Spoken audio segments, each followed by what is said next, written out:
Serious Sam. Shatterverse was born out of an ambitious bet, but with a development process that seems to have been more rushed and iterative than planned and polished.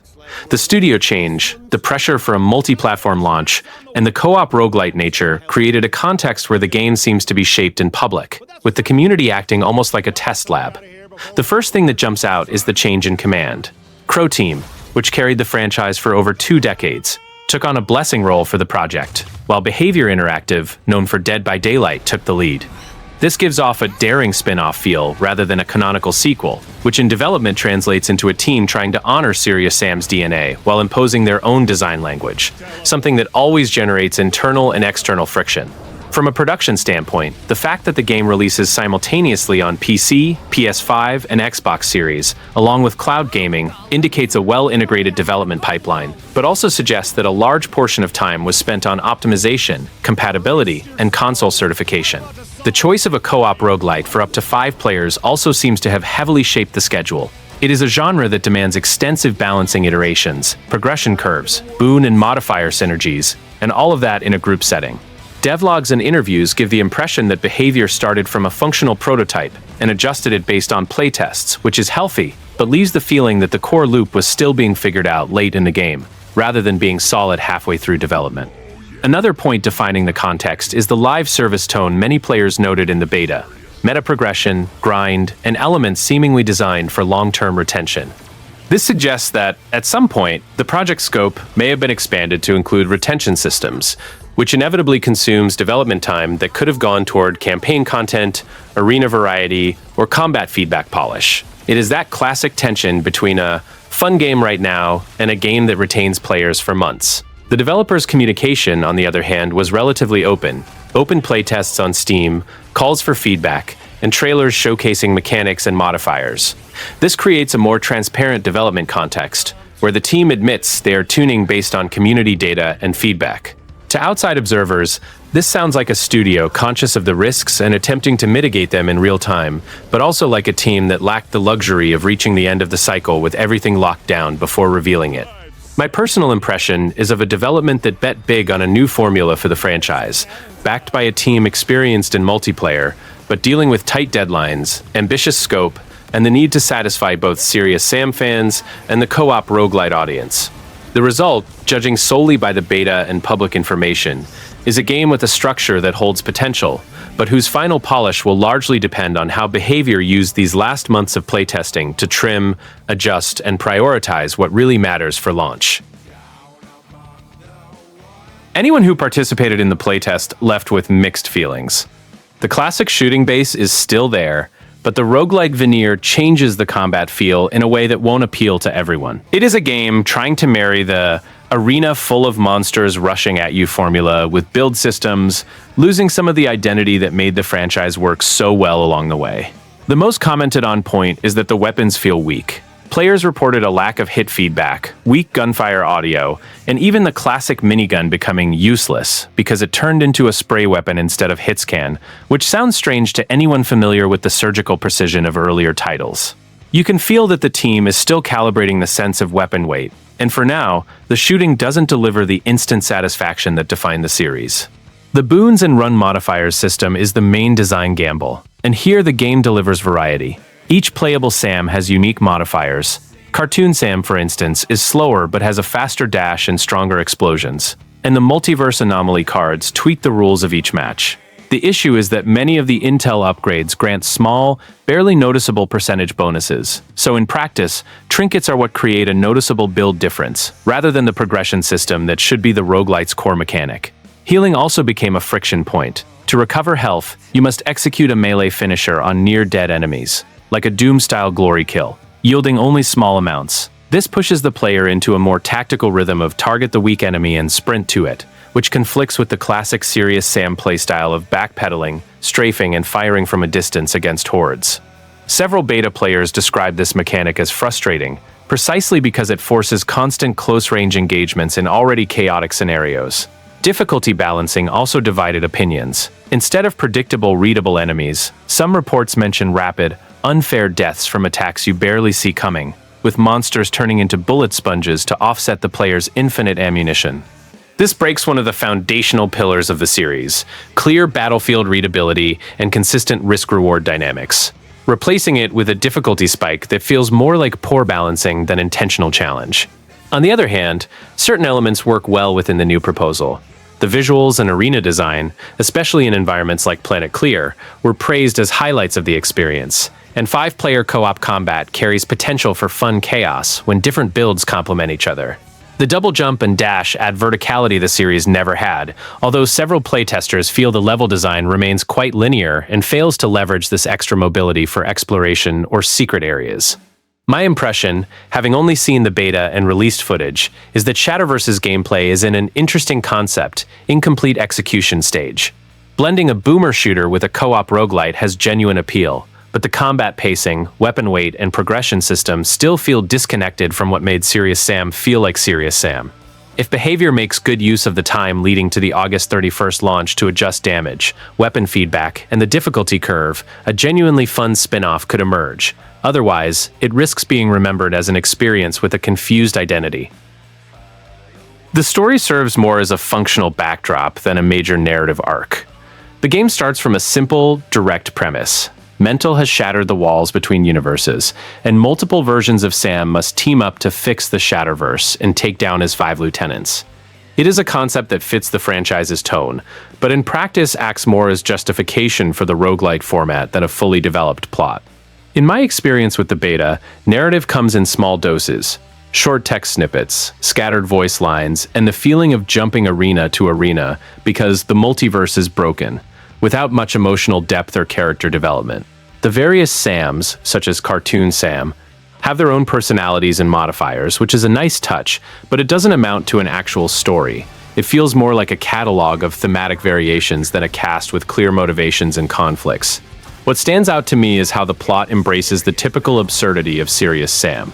Mental hunting the hero across multiple realities, timelines where he has already won, and now you are part of a multi-dimensional, serious program.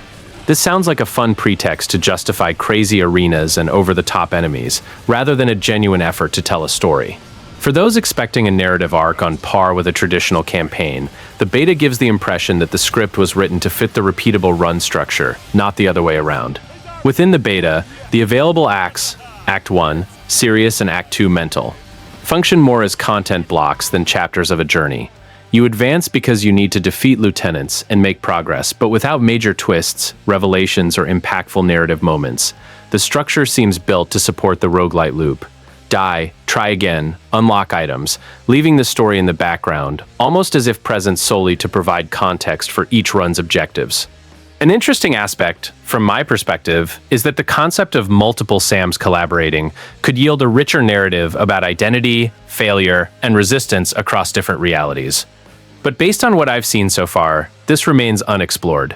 The Sams are essentially skins with unique mechanics, rather than characters with their own backstories. The impression is that the team leaned into visual appeal and gameplay variety while leaving the multiverse's emotional and dramatic dimensions untouched. Another factor shaping my view is the tone. The narrative retains the over-the-top humor and casual action atmosphere that define the franchise, which is consistent, but it limits engagement for anyone seeking more than shooting hordes for a cause. There are no moments of dramatic tension, dilemmas, or revelations in the beta that make you genuinely care about the Shatterverse's fate. It remains strictly mission assigned, mission accomplished, with Mental acting as a generic absolute evil villain. My personal opinion is that Shatterverse's story serves its contextual purpose, but fails to stand out as one of the game's core pillars. It is adequate to justify the multiversal chaos, the different Sams, and the mandate to defeat the 5 lieutenants, but lacks depth, character development, or memorable story arcs. For players drawn to the series for the shooting, humor, and absurdity, this might come as a relief. For those expecting a more elaborate plot, the beta makes clear that the focus is squarely on gameplay and the roguelite loop, with the story serving merely as a frame.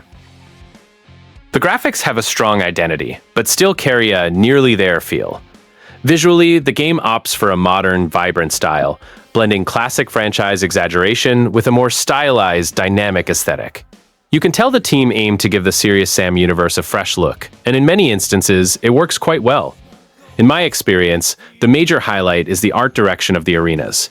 Locations like Mental's Prison and Planet Clear feature a striking identity, with vibrant colors, solid lighting, and particle effects that complement the chaotic gameplay. Enemies in particular earned praise even from tougher critics.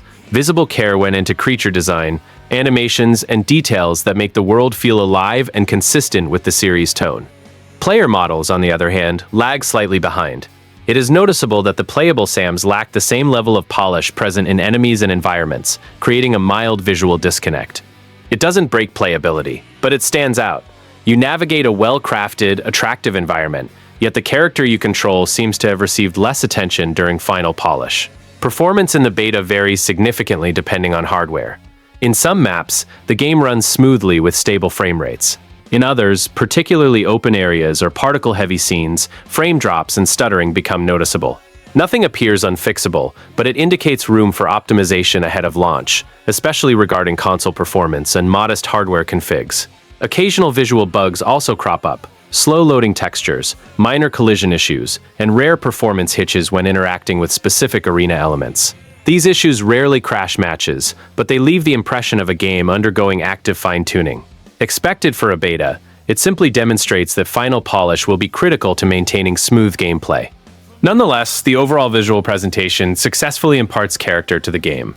The art style sets Shatterverse apart from older titles, using color, effects, and environment design to create a modern roguelite aesthetic while retaining Serious Sam's core identity. Despite a few flaws, the game possesses undeniable charm, and the team hit the mark on the general aesthetic proposal. I found Shatterverse's graphics to be one of the strongest aspects of the beta, albeit with reservations. Art direction, enemy design, and arena identity show consistent, attractive work. Performance hitches and player model finish are better categorized as areas for improvement rather than severe flaws, and signs indicate that further polish could yield a solid visual package fitting for a modern franchise spin-off. Performance still has room for improvement, at least in the beta, though it hasn't reached a critical point. The game runs on Unreal Engine 5, bringing the familiar suite of shader compilation delays, stuttering, and GPU spikes that many recent titles on this engine face. In my experience, this translates to an underlying sense of instability within the first few minutes of play. One of the first friction points occurred right when starting a run. The game processes shaders with a visible loading bar, repeating this process whenever entering a new stage. While not a severe FPS drop in itself, it creates pacing friction that disrupts a game meant to be fast and highly repeatable, forcing waits on loading screens between attempts. Regarding frame rates specifically, reports and personal playtest experience reveal considerable variation across hardware. On an RTX 5070 paired with a high-end CPU running high settings with upscaling enabled, performance is reasonable at 1440p. Yet even on such rigs, occasional hitches occur in arenas packed with enemies and simultaneous visual effects. This suggests optimization for high-density chaotic scenes remains incomplete.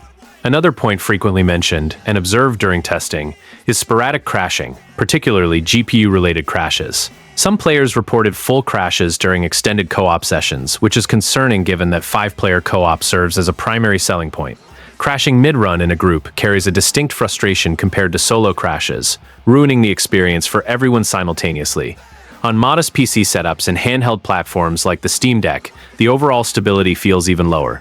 TDP adjustments, GPU clock tweaks, and specific Proton versions surface as temporary workarounds discussed by the community for contemporary UE5 releases, and Shatterverse likely exhibits similar symptoms until robust optimization patches arrive. Based on official announcements, Behavior Interactive announced simultaneous support for PC, PS5, and Xbox Series at the August 31st launch. An ambitious target for a title with heavy visual effects and large enemy hordes on screen. This leads me to believe part of the performance issues observed in the beta stem from balancing the game across disparate platforms rather than a lack of care by the development team. Playing the beta, I felt Shatterverse's performance resides in a typical fine-tuning required phase, neither catastrophic nor rock solid. While peak performance appears on strong hardware, stutters, crashes, and repetitive load times work against the fluid pacing required by a fast-paced roguelite. If the team resolves stability crashes and reduces shader compilation times prior to launch, the game could run far more consistently. In its current state, performance remains a real risk factor for the user experience. If you already enjoy the franchise or the co-op roguelite genre, purchasing at launch makes sense. The open playtest on Steam demonstrates that the game's core foundation is functional, with arenas, enemies, boon systems, and meta progression operating coherently, even with room for polish.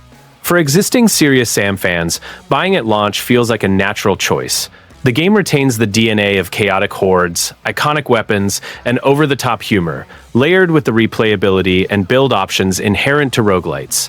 If you like jumping into quick runs, testing modifier combinations, and playing with friends in sessions of controlled chaos, the title arrives with a clear premise and sufficient content to justify launch pricing, which typically remains competitive under Devolver Digital. The game is also well-suited for fans of co-op FPS gaming with a dedicated group of friends. The feature set of up to 5 players, dynamic arenas, and run modifiers creates an ideal environment for one more game voice chat sessions, particularly if your group already shares chemistry in titles like Deep Rock Galactic, Risk of Rain, or Dead by Daylight. For players matching this profile, picking it up at launch means jumping in alongside the community, riding the player peak, and actively participating in the initial phase of meta discovery. For those torn between PC and console, the simultaneous release on PS5, Xbox Series, and Steam works in favor of a day-one buy. There is no risk of being stuck on an inferior platform or facing delayed availability. If you own a current-gen console or a mid to high-tier PC, the experience is designed for those environments, and initial optimization patches typically arrive quickly due to immediate day-one visibility. While the beta displayed performance issues, stuttering, and minor bugs, none appear insurmountable or render the game unplayable. For players tolerant of post-launch updates who recognize that UE5 titles often launch with room for patching, this functions more as an area for improvement than a deal-breaker. If immediate co-op fun with friends is your priority and you don't mind tracking updates, the risk of buying at launch remains low compared to the benefit of being part of the ecosystem from day one. If you played the beta and found the gameplay loop engaging, securing the game for August 31st makes complete sense. The playtest served as an extended demo, so you aren't buying blind. You are deciding whether to retain access to what was tested, expanded to full content, persistent progression, and an active day one community.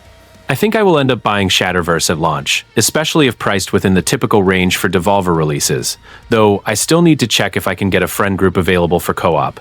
This game fits what I enjoy: horde FPS, roguelite mechanics, and co-op sessions, so the value of jumping in on day one makes more sense than waiting and missing out on the initial phase of meta discovery.